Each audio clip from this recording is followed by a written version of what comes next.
Irreverent, entertaining, cool.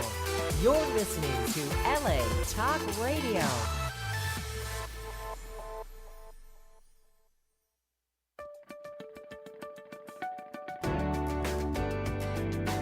You're listening to Listen Up with Jim Potts, only on LA Talk Radio.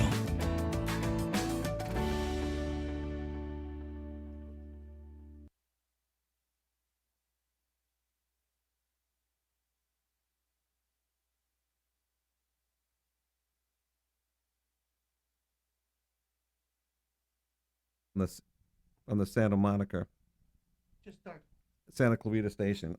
Right. Okay. We just made an adjustment here, technically, everybody. So let me start again. Thanks for listening to me today. Today we have a special guest from Los Angeles County Sheriff's Department, Detective William Vellick from the Santa Clarita station in Valencia, California. And we're going to be talking about drugs and children, and he's going to be cluing you in as parents on things that you should look out for regarding drugs and the paraphernalia, etc. Okay, but before we get started on that, I want to send a shout out regarding the California highway patrolman that got killed recently. You know, people do not realize about the history of the California Highway Patrol. They've actually been around 90 years. This is their 90th anniversary. They had intended to have a celebration on the 90 years. Unfortunately, with the death of one of their patrolmen, they decided not to have it. But I just want you to know that in the 90 years that they've been around, they have actually 220 officers who have fallen. They had a woman that actually was killed as well. And now we have this other officer who died not too long ago, within the last week. He was 33 years old, had only been on the job for 4 years, Andrew Moyer Jr. And I believe, when I researched this, I believe he's the first African-American patrolman to actually be killed in the line of duty with the California Highway Patrol. As I stated, they also had a woman as well who had been killed in action, unfortunately. So I think her year was 19. Let me just get this for you. Oh, let's see. Oh, in 2013, by the way, it was the only year that they haven't had a death. From 2000 to 2019, every single year they've had a death. The first woman got killed in November of 1996. So I want to send a shout out to them at this time. I want people to understand that even though they're working the highways, it appears, and they do a lot with traffic, they still have a huge responsibility out there for the general public, and I don't think that they get enough credit for the things that they do. They've had their fallen officers, like I said, 220 at this point. So I wanted to send that shout out. Hey, we got some emails I want to talk to you about as well. Jim, we live in Ohio and very distraught at the Dayton, Ohio massacre. I'm not sure if you heard about an 18-year-old that got arrested with 25 guns and 10,000 rounds of ammunition. Jim, he was 18 years old. You're right. Parents need to be checking on their kids, and keep talking to them. Please do us a favor. Keep talking about it. Keep sending the messages. We're going to keep listening, and hopefully others will also. Mike from Columbus, Ohio. Mike, I did actually hear about that. The individual had 10,000 rounds, 25 guns, 18 years old, and he had assault-style weapons as well. And he did get charged because he's been on the internet. Just to let you know, the FBI did track him for approximately 6 months about things he was putting out there on the internet. And this goes back to what I tell listeners all the time and people that I speak of in front of these groups. You've got to be paying attention to what your children are doing. And by the way, as always, if you have any questions or you want to call in, we've got some interesting topics to talk about today. You can give us a call at 818-602-4929. Again, that's 818-602-4929. Or you can email us, as so many people do, at listenup@potsandassociates.com. And if you want to get on our email blast, we send it out every week about the upcoming topics. Text POTS Associates and text that to 22828 and enter your email. All right? Again, text it to POTS Associates to 22828 and then enter your email address as well. Yes, they took him in custody. He's been arrested. And when they arrested him, he said that the post that he had put on the internet was a joke. But he had said because of the shooting down in Texas a number of years back at the Branch Davidian You guys might remember that 1993 standoff, and he is saying that the end result of that, in his opinion, was to shoot all law enforcement officers. So he actually posted that. So they did arrest him, regarding that kind of threat. And when they arrested him, he said it was only a joke. Well, I don't know what's going to happen, but that joke is not so funny to some of us that are out there. So we'll see what happens. But thanks, Mike, for writing in. Next email, Jim. Just wanted to say I bought your book and loved it. Nice size to fit in my purse. Ordered 3 more for family. Keep up the good work. Sue from Baltimore, Maryland. For those of you that don't know, I just put out a book called Domestic Terrorism Safety Tips, and you can find it on lulu.com, Lulu.com. And, hopefully you'll get it. There's a lot of interesting things in there for sure. Okay, we're going to turn our attention right now to my guest, Detective William Bellick. William, how you doing? I'm doing good. Thanks for having me out today. It's my pleasure. In the show in the past, we have actually discussed some things with children and drugs, and one of the emphasis that I've always made is about how parents have to take responsibility for some of this. Oh, absolutely. A few weeks ago, I had talked about some of the drugs and things of that nature. I actually met Detective Bellick at his station in Santa Clarita. We went out there for like an open house, I guess is what it was. Yeah. And so it's an annual event that they had, and we went out there, and I was very impressed by the presentation that he did. That we were talking about these different drugs, and that's why I asked him about being on the show, because it came right in line with so many things that I've already talked to my audience about. Some of these issues with these kids, later on doing things like maybe this 18-year-old, I don't know. It stems possibly from drug use, when they're younger, parents not paying attention to them. So I'm gonna kind of turn this over to Detective Bellick real quick so we can talk about some of these things. So first of all, tell us, how long have you been with the department? I've been on the job for 19 years now, getting close to 20.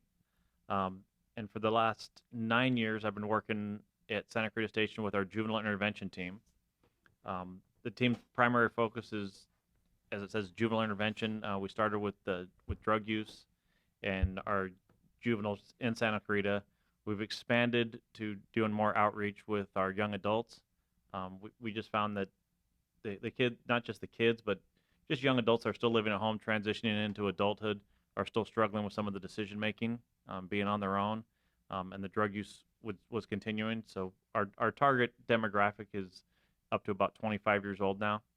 Are a lot of the stations having the same type of program, or is this something unique for Santa Clarita? This is unique with Santa Clarita. In 2010, the city and the station got together, and saw an increase concern with the opioid epidemic that was going across the nation.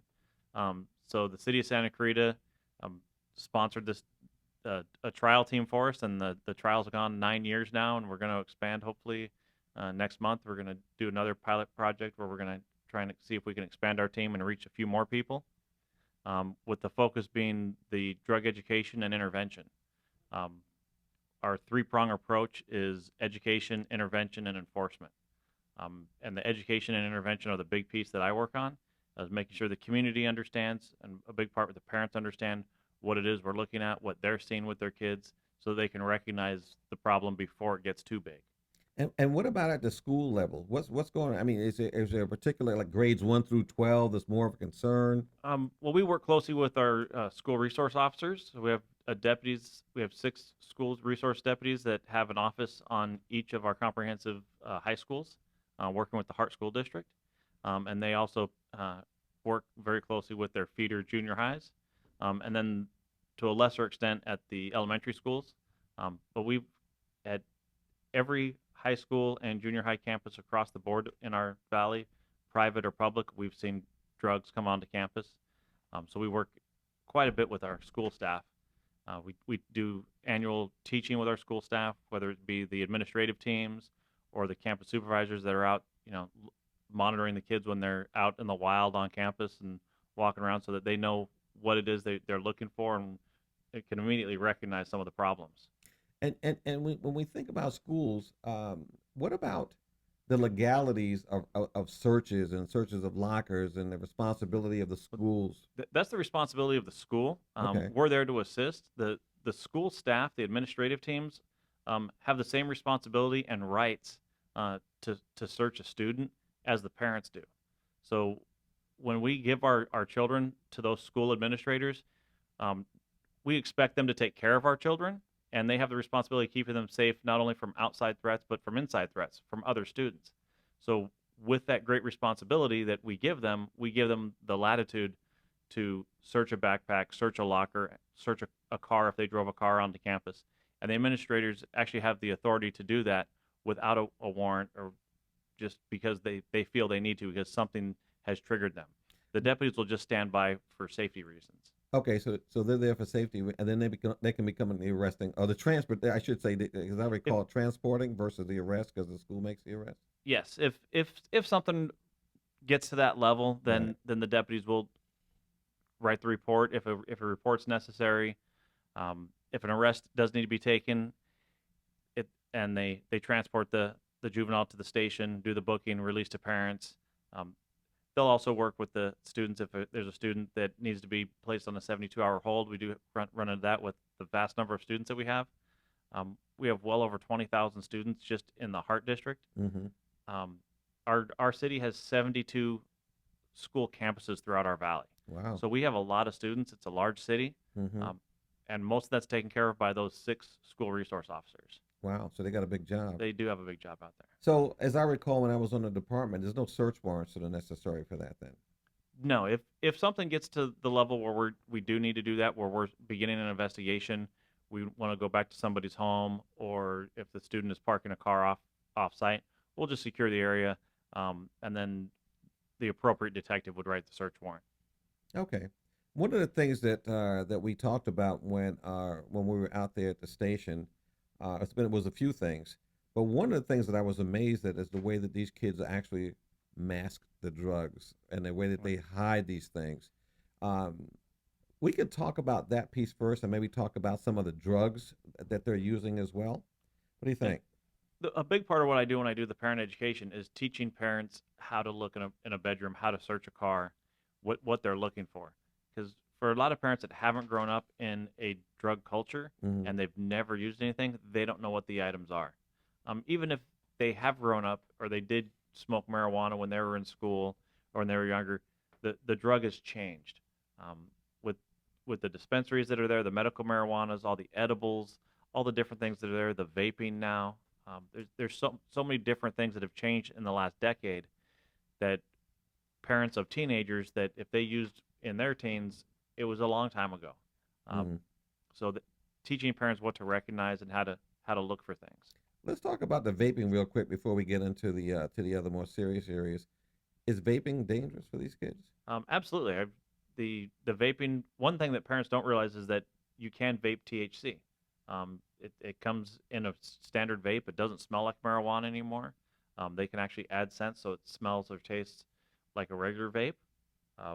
So any of the different fruity flavors and very fragrant things that are out there could contain THC. So parents a lot of times don't realize that, and then the concentrations of those that are in it. Just for our, because we'll talk about some technical things, but there's some parents out there who probably don't know what THC means. That's the part of the marijuana that actually makes you high. Okay, all right. It's a very long chemical word that I will mess up if I try and pronounce it. Okay, no problem with that. But then you say they come in fruity flavors with the vaping? Yeah, with the vaping, because they can add the THC Uh-huh. to the vapes, and it's the oil. They have the other additives, just like the nicotine now, and they have bubblegum flavored nicotine. They can do the same thing with the THC and change the flavors of it. Is the purpose of that to mask anything, or is it just a taste? I think it's just for the people that have made it. It's just a consumer preference. They make Okay. things so that their consumer likes it. But then as parents, if we don't know what it is, we don't know what our kids are into. Mm. And that's the important part, is we have to know what they're doing.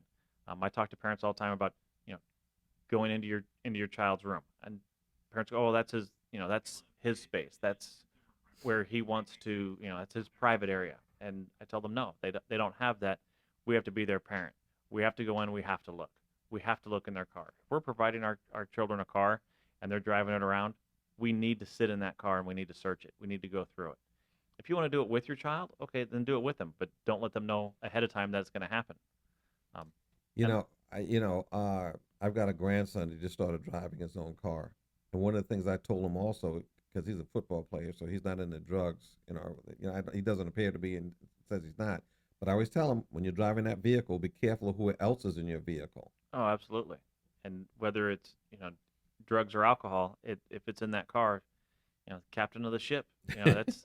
That's where it comes down, and someone's going to get in trouble. And if it starts to go bad, no matter how good your friend is, they're going to leave that stuff behind. That's If right. they think they're going to get caught, they're going to leave it behind, and they leave you with it. Now you're alone in the car, and now it's yours. Because who else is in the car? Who are you going to blame it on?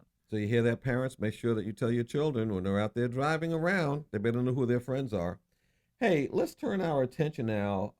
William has bought a great display here that he and I were going through earlier. This is really incredible, and I believe that we have the uh, the display will be able to be seen on LA Talk Radio. So if you go to LA Talk Radio Facebook, you can watch this live. By the way, I should have told you that at the beginning. I forgot to.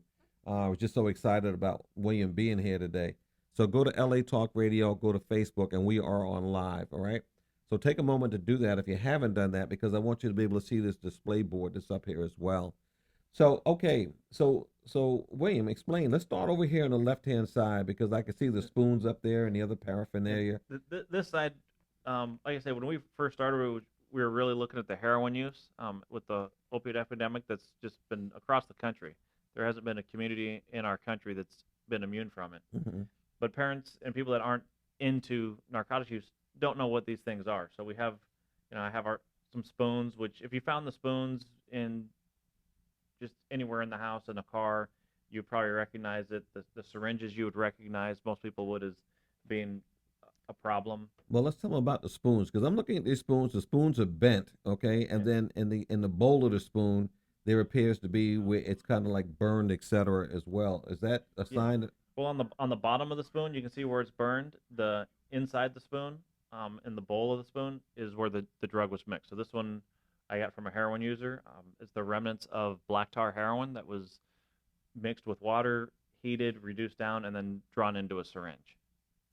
We hear a lot on the news regarding the issue about drugs and drugs coming through our border. Is heroin one of the ones that's coming up through? Yes, It is. Yeah. it does come. And any of the drugs can come across our borders, whether it be from the ocean or our southern border. That's where being in California, we have two borders. It's going to come in through those borders. Mm-hmm. Mm-hmm. So, okay, so the spoons, so what do they do with the spoons? So we talked about that. It's burned on the bottom. So what are we talking about here? What are they doing with that? They'll usually, with the black tar heroin, which is what these are from, they'll mix it with some water, Mm-hmm. heat it up and cook it so that it melts down so that they can draw it up into the syringe for injecting. Like with a candle or something like that? The candle, a lighter, Whatever it is. whatever it is they happen to have. It depends on, some people use the candle so that because they're using their hands. Some will just have a partner with them, or they get it just with a lighter, and then they can set the lighter down and then use the syringe. But that's why the spoon will be bent, is so that it can sit flat on a table, Oh, so that it okay. doesn't spill. So you have to bend it so that you can set it down at some point, so you can use your hands to draw it up. So the spoon's got to be able to be stable. Is this considered a cheap drug? Relatively, yes. You can start using heroin for less than $10. See, that's the point that I wanted to make. Yeah. Because some parents may be saying, "Well, isn't that awful expensive? So where are the kids getting the money?" But less than $10. Yeah, $10 will get the first few of them high. Then after that, Because a usable amount of heroin is 0.02 of a gram, and to buy 0.1 of a gram, so 5 beginning uses, you can get for $10. hmm. So the first time you get high using heroin, you can do it for less than $10. Mm. And let me ask you a question. Once they get you hooked, does the number go up after that? Or does it stay pretty consistent? It stays consistent. Just the amount that you're using goes up. I talked to a heroin addict the other day. That was he said he was smoking about 1.5 grams a day. So it's about $150 a day habit, depending on where he's buying it and how much he's buying at a time. But he was smoking it every 2 to 3 hours, Mm. and that was his habit. So and that point is when it does start to get expensive, because to do that 100 to 150 to $200 a day every day. There's not a day off. When you're an addict, it's every day, all day. You don't get a day off from spending your money. So if it's a $150 a day habit, you're doing that 7 days a week, all year, all month. You don't get a day off. Are you finding this at the high school level or the adult level? That's usually at the adult level. Mhm. It's rare that we find heroin with our youngsters are under 18. Mhm. I can only remember a couple cases in the last 9 years where we've actually gotten heroin off of a high school campus. So it's very rare. Mhm. And usually when we get that, there's usually some other factors outside the school that are causing it. Okay, so parents have less of a concern about on the heroin side right now at the young age. Yeah, Okay, I would be good. more concerned with the marijuana use and pharmaceuticals. Okay. Oh, well, the pharmaceuticals are a big deal, and we'll get Yeah. to those as well. But I noticed on here, it looks like you have a Q-tip right there. What's that? Yeah, that's one of the things I like to show parents is the Q-tip has no cotton on one end. The piece of cotton was removed to be used as a screen or a strainer when drawing the heroin up into the needle because they don't want your needle to get clogged. So they need to have some sort of screening device. And they'll often use just the little bit of cotton that's off of a Q-tip. So what I teach parents is if you find Q-tips with no cotton on them, it's just a tip you need to look further because I've yet in the time I've been doing this for anyone to give me a reason what you would use a tiny piece of cotton like that for a regular purpose. If somebody has that, if they could call and let us know what that purpose is, but I've yet to have anyone tell me that they regularly take cotton off of a Q-tip and use it for something else. It's used on the Q-tip and then thrown away. Well, my word to the parents would be look in their ears first, because sometimes the Q-tip cotton comes off in the ear. Check the ear first before you get too excited. But at any rate, so look for the Q-tip without the cotton on the end. Yes. Now, let me ask you a question. When you start talking about crack cocaine, is that method is the method very similar to that? Crack cocaine is usually smoked in a pipe. We have some over here on the side. They're Okay. just little straight pipes All right. with a little screen on it. All right. Well, we'll wait till we get over there. So, okay. So then on the needles then. And any of the drugs can be used in needles. You could use cocaine. You can use meth. Any of the drugs, they can be dissolved and used through a needle.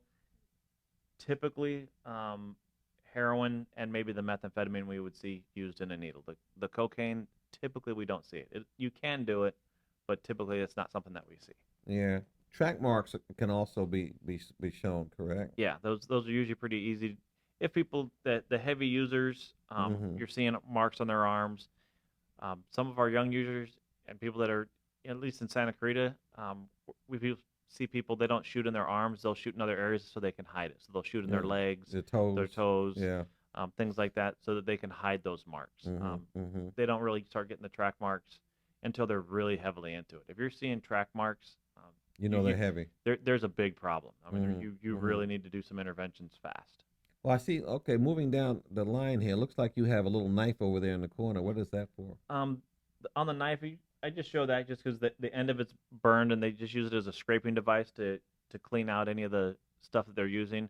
Just finding a little pocket knife that's very small like that is obviously used, burned up a little bit, or has some dark material on it. Just something to be aware of. So you need to look further because what are they digging around with?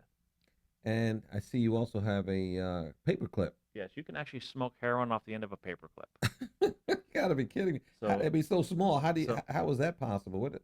They'll just use the tar heroin is rather sticky. They'll stick it to the end of the paper clip, and when they heat it, the smoke that comes off of it, they'll use like this straw here, just like similar to smoking it on the foil, but they're just doing it on the end of a paper clip.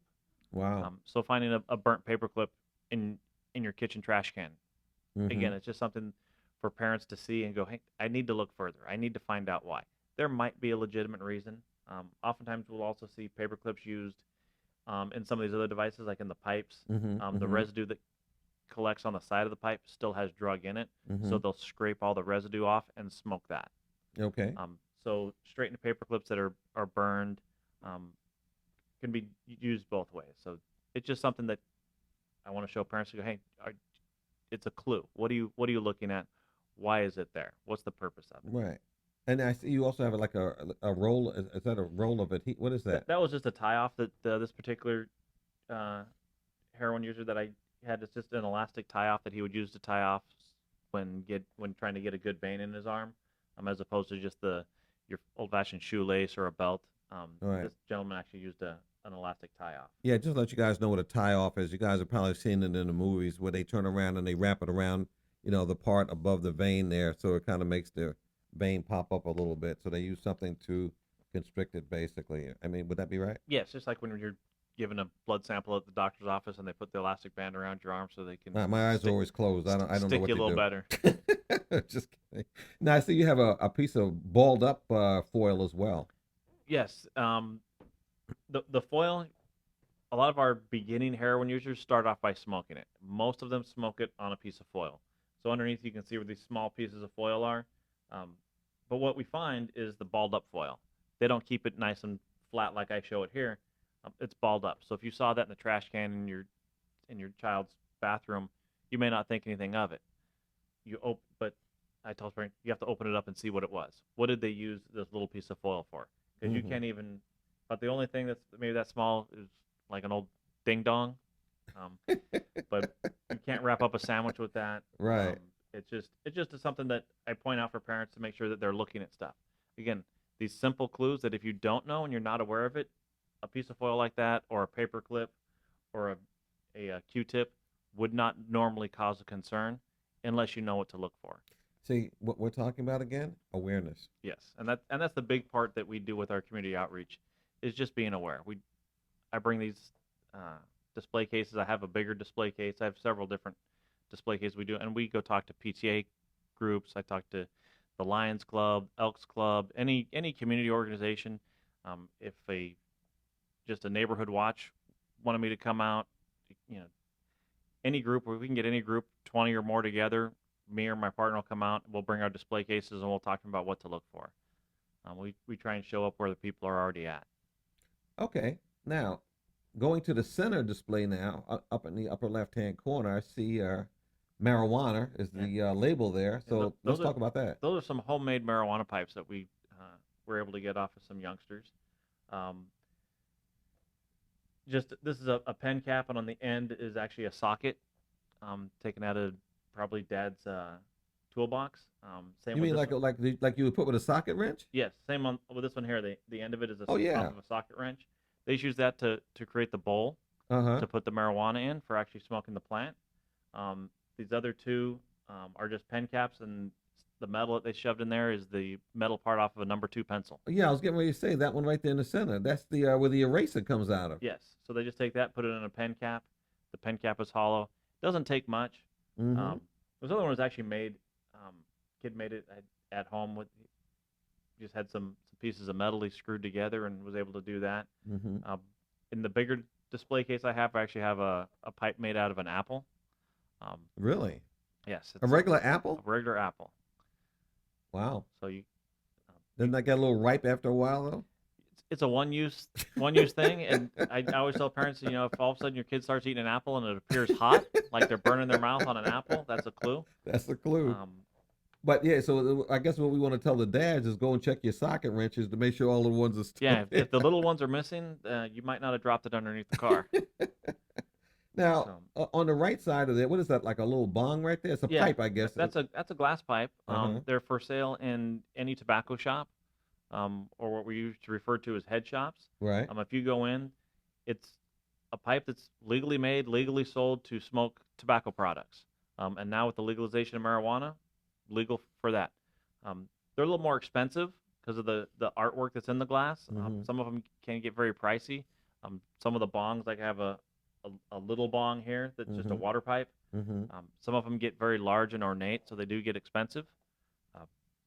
But again, it's just when I talk to parents about things like that, it's go into a tobacco shop, go into a vape shop, go look at what these things that you don't want your kids to have. That's how you educate yourself. Walk into the store and talk to the clerk. The clerks are more than happy most of the time, in my experience, to tell you about the products they have. They don't want to see them being used illegally. They don't want to see them get into the hands of our kids. They're selling a product that's now legal to sell, but we have to know what it is. We know what alcohol is. We know what all those things are because we've grown up around it. Some of these other things that are new, that if you didn't grow up with it, you need to educate yourself to protect your children or your grandchildren. Okay, and then for those of you, those parents that are pillars in the community that don't want to necessarily go walk into one of those shops during the day and get spotted, go ahead and put on that cap and those dark glasses and maybe a fake wig. But get in there and get that education, whatever you have to do, because if they're willing to help, hey, why not take advantage of that? Because I'm looking at something else here. What is this highlighter? That is a highlighter. The end of it, it does work as a highlighter. It did when I put it in the case, but the back end of it is a pipe. Wow. It's manufactured to hide, to be a secretive pipe. So there's plenty of products out there on the market that are made to not look like what they're supposed to be. Like in the middle, there's the scale there. Well, wait, before we go further though, I just want to make sure. So the highlighter is not a regular highlighter you would buy at Staples and then convert it. No, this is one that is designed like this. Specifically designed to look like that. To look like that. The only way you can tell when you pick it up is the back end of it is a little bit heavier because this pipe is metal. Right. So that's metal? Yes. Oh, okay. So if you actually pick it up, you can feel the difference if you're paying attention. Okay. But if it's in your kid's backpack or in their pen box and it's just sitting there, you're never going to notice it unless you actually physically picked it up. And that's one of the things parents need to do is they need to touch these things. You can't just look at stuff and expect to know what it is. You have to pick up things. So if you're searching your kid's room or you're searching their purse or their backpack, you have to take things out of it. You have to touch it. And you know what? When they do that, that's a common sense approach because they'll know what the weight like of a highlighter is. This is much heavier. Right. And if you go to use it, it does work. So if the kid could use it and be using it in class. And right in front of them. Right in front of you, and it works. When the back end is pushed in, you can't tell what it is. Do they make them in different colors? This one's yellow, but do they make them different colors? I'm sure they do. This is the only one I've ever found. Oh, okay. Now, what's below that? Is that a blow? What is that? A blowpipe? What is that? That is a vape. That's a vape. Okay. That's an older vape. We haven't found one quite like this in a while. I built this case a while ago. Okay. But this just has the clear part in it there. Will hold whatever the vape juice is. When we first started getting kids using the wax or the concentrated THC in the vapes, they needed to have one that was glass because they had to get a lot hotter. Okay. In order to melt. But now any of them can do the THC. So the products have changed over the years, but it's just a standard vape that can be used to smoke THC stuff. And what is this blue? That looks like a pill bottle. Yes, oftentimes that's what the marijuana will come in is little pill bottles like that. So if you're finding pill bottles, oftentimes where we get those found is outside in the trash, in the street near the house. They get dropped. They get tossed out like a beer can, or they're in the floorboard of the car rolling around. That's where parents will usually notice those. And then what is these two brown things right? Those look like the things you use artificial flowers. Yeah, that's a grinder. It's a marijuana grinder. You put the marijuana in there, put those two pieces together and spin them around, and it'll chop up the marijuana. Oh, yeah, okay, I see that. So, there's two different shapes there. Okay, that's what that is. Those actually go together. Grind up the marijuana so it makes it a powder, so you can smoke all of it. So that way there's no residue left. You grind up the powder. Long time ago, we used to call it keef. Keef? Okay. I don't know. I haven't heard anyone use that term. Are you dating yourself? I am. And it was just they would grind it up into a fine powder before they would smoke it. And I think it was just they could smoke all of it then. There wasn't a chunk left over. I remember when I was in college and people were smoking marijuana, they would put it in their palms and kind of grind their palms together to do it that way. Yeah, and it's just to get it smaller so it burns easier. Right. And what is this thing down below called Spice? What is that? Spice, again, we're dating ourselves a little bit. Okay. Spice is a synthetic marijuana. Okay. Since the legalization, we've seen a lot less of this. But something like this, you can see this one has a monkey on it, called Bling Bling Monkey. And what it is it's just a plant material that's sprayed with a chemical. The chemical mimics marijuana. So it has actual no marijuana in it, but it mimics what marijuana would do to the body. But it's just a man-made chemical. We keep using the word marijuana being legal. So for those of my managers and supervisors that are out there, let's just take a moment and talk about that. In terms of the workplace, remember something. Marijuana is still an illegal substance because it's still a federally controlled substance, even though in California they've legalized either medicinal use or the recreational use. But in 1996, the California Supreme Court, as well as the United States Supreme Court both held that employers do not have to accept the use of marijuana in the workplace. So remember, for the workplace, it doesn't apply. It's still the employer can have a policy that anybody that tests positive for marijuana would still be subject to termination. So just to let you guys know, even though we're using the word legal, that it's been legalized, we want you to understand that one piece to that, that in the workplace, an employer can still have a policy saying anybody test positive could be subject to termination. So just to let you know that. Okay, so I see you got, it looks like a cell phone, but above that it says scale. Yes, this is actually a scale designed to look like a cell phone. Again, to remind parents that we have to pick stuff up and look at it. If that was sitting on your child's dresser, you probably wouldn't think twice about it, or sitting in the center console of the car. It looks like a cell phone, but when you open it up, it's a scale. It's a small digital scale used for weighing out the drugs. Wow. These people do get creative, don't they? Yes. So now I'm looking at this. You've got pharmaceutical, and I see a couple of things there. So let's talk about that. One is a big bottle. So tell me about that. That is promethazine cough syrup. So it's a cough syrup with codeine. Which we see regular. Yeah. Popularized in rap videos. Often, there's different names for it. But it's just taking a heavy dose of cough syrup. It's a drug. You're going to have a drug effect. I've had kids get together and they have NyQuil parties where they've gotten together. Everyone shows up with a bottle of NyQuil. They're going to drink half a bottle of NyQuil and find out what happens. And they don't know what's going to happen. So it's a scary thing that our kids are willing to do. But part of it is because they see these things in our house. When they're not feeling well, we give it to them. Oh, the Benadryl, take this and then go to sleep. It's going to help you sleep. The NyQuil is going to help you sleep.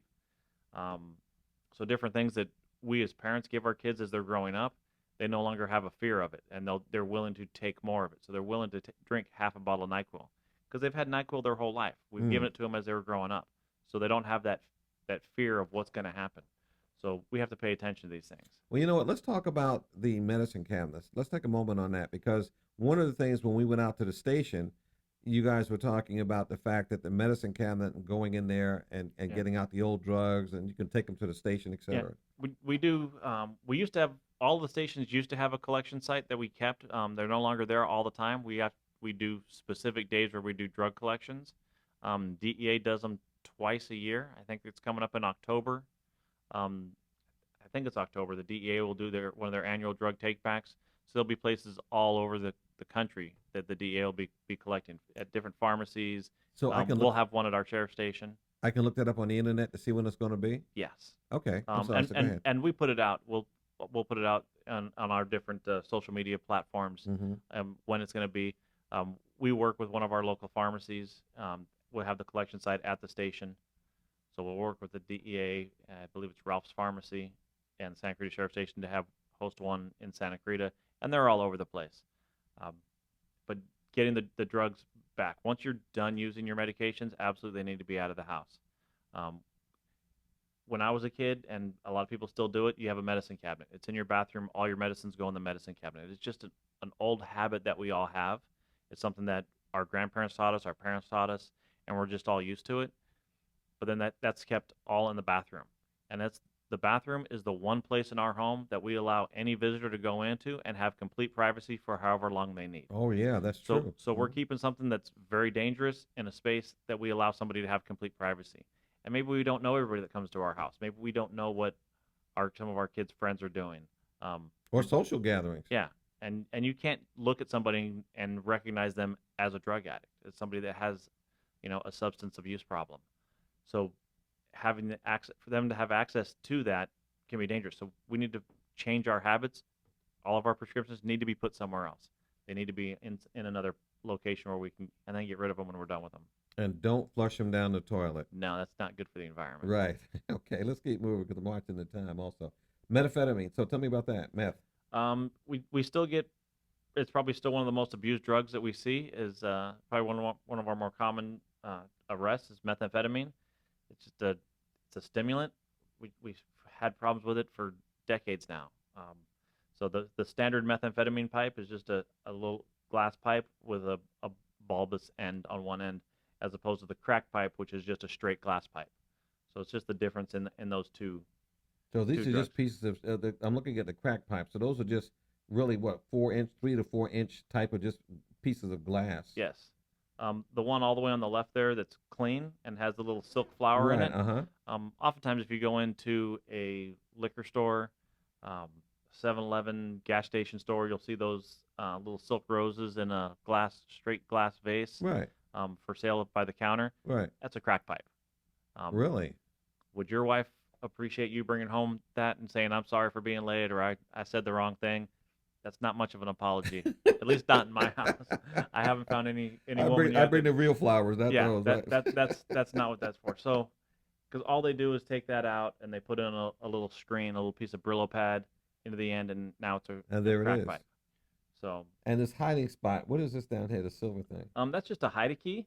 Oh, the that, hide key. that you would just put. It has a magnet. You would put it underneath your That's car. right. That's right. But we need to look in those. If our kids have those, family members have those, we just need to look in them because drugs are very small. They can hide something very, very tiny. If we're talking, a tenth of a gram is all we're trying to put away. Mm-hmm. I mean, we're not even trying to hide anything larger than a sugar packet. Right. So we have to look in small spaces. So it's just an example of how small some of these hiding spaces can be. And what is this can down at the bottom? It says red ginseng on it. It looks like the can itself is like a soda can, but it's actually a stash can. They're specifically designed and they're sold in all kinds of different brands, whether it be WD-40 or Coca-Cola, Hawaiian Punch, and they're made. It's something that you could use in home security if you're going to be on vacation. You want to hide your jewelry. You could put some rings in there, a necklace, close it up, stick it in the back of the refrigerator, and the bad guy's not going to find it.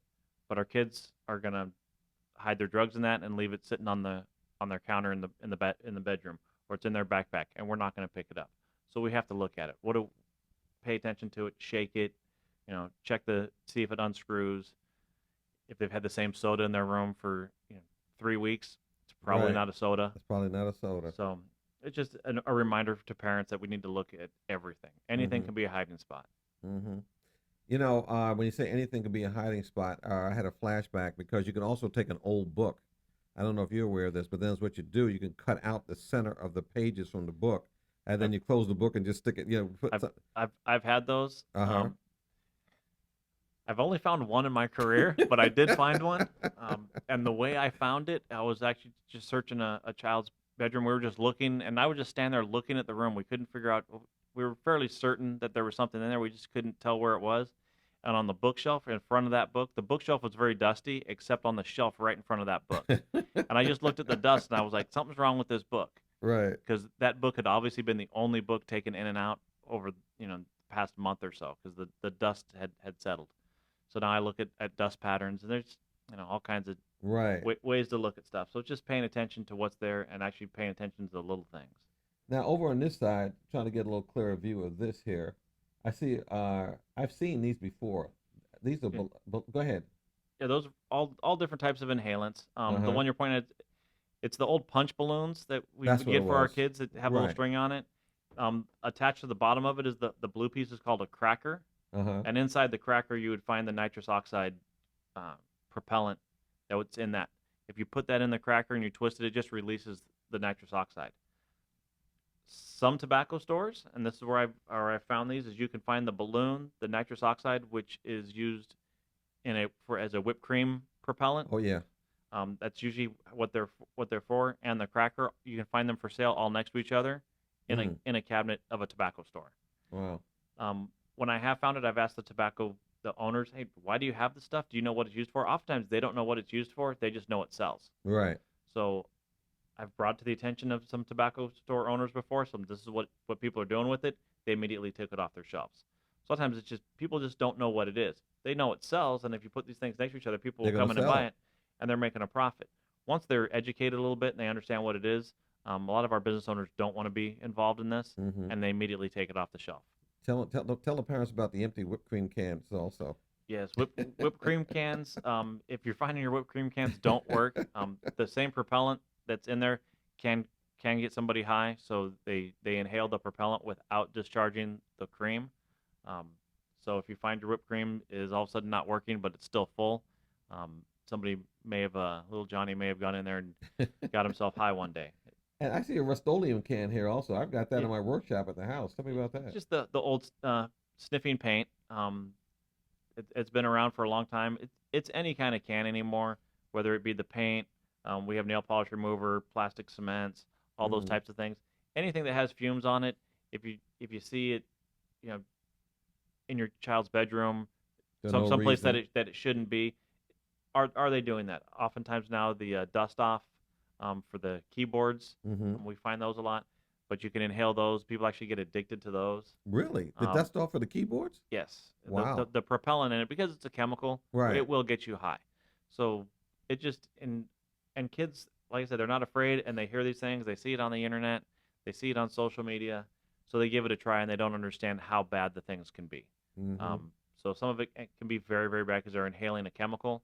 They're not getting oxygen, so it changes, things in their brain, gives them that high feeling. Hopefully, when they pass out, it just causes them to pass out. They start breathing again. There have been deaths uh, from that across the country. I haven't had any in Santa Clarita, so Mm-hmm. at least not that I'm aware of. Um, but they do happen. Tell the parents about peer pressure, because a lot of this sometimes isn't peer pressure enter into some of this? Peer pressure does, and now we have when you and I were younger, peer pressure was at school and it ended when we left the school day. Right. Now peer pressure doesn't end. Peer pressure is there all day long. They carry it in their pocket. The internet. The internet, all their social media platforms. If your child is having difficulty with peer pressure, you have to get that social media device away from them, because unfortunately now the first and last things that kids see oftentimes is something on the internet, whether Mm. it's a social media or just something on YouTube. It's always there. It used to be mom and dad were the first and last person our kids saw at the beginning of every day. Mm.